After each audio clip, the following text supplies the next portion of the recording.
a few days back there was a sense that Karnataka would not be happy having, at this stage, having people from approximately 5 other states come in. But now there are these new central guidelines and you are willing to accept people from other states. What are you going to do to ensure that people in Karnataka are safe, given your original concerns about the spread of COVID? So that reservation was expressed particularly from a highly infected area, infected state. Some kind of resistance was there to allow them to get into a state of Karnataka. So there's nothing else we can do. We need to allow them. The free movement should be there. Definitely there are challenges. Whatever precaution needs to be taken, whatever measures to be taken, we can take, and we should allow. In this direction, we welcome the decision taken by Government of India.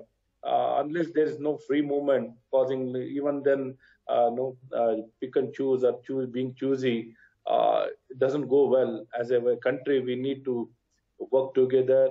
There are challenges.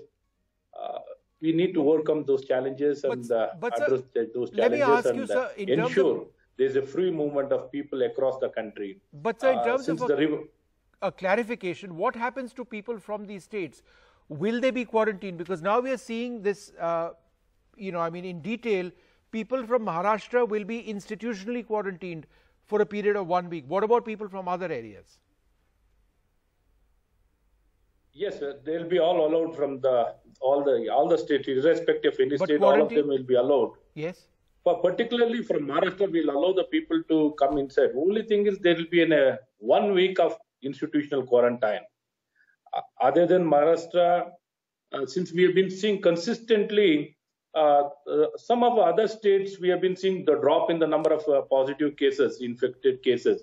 But particularly Maharashtra, we have been seeing, that kind of drop is not there.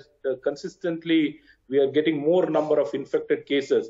So we are allowing people from Maharashtra to come inside. Only thing is, they'll be in institutional quarantine for one week, that's all. Okay. After 1 week, they'll be sent back to. If they come within a negative certificate, if there is they're not infected, if they come within a RT-PCR tested in ICMR lab, if they come within a certificate before 48 hours, before they'll be departing their respective places, right, they'll be allowed to go on home quarantine. They'll be allowed to go to home quarantine. They'll not be put into institutional quarantine.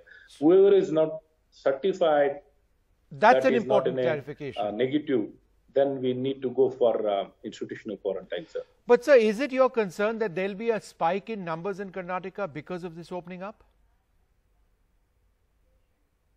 Yes, sir. The analysis, what we have done so far, if you look at the number of because of the source, the primary source or the secondary or the international returnees, we have been seeing the case of spiking more than 50%, the source being from the interstate movement of the people. We have been seeing more cases, more than 50% cases, the source being mainly from the movement of the people from the different state.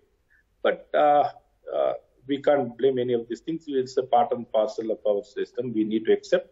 And the main source being, I wanted to point out, there will be definitely a spike.